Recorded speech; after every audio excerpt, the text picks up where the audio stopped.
Freedom Park, Cabanatuan City, beautiful giant Christmas lantern.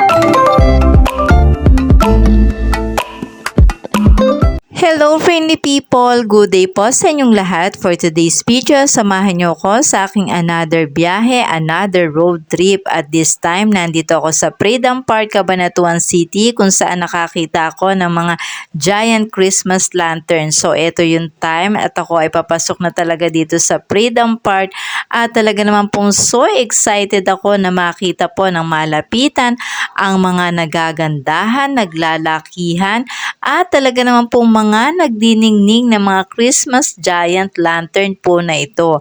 At talaga naman dito, inisa-isa ko po silang tignan dahil ako naman po ay talagang namangha sa kanila pong so ganda at talaga naman pong so nagniningning.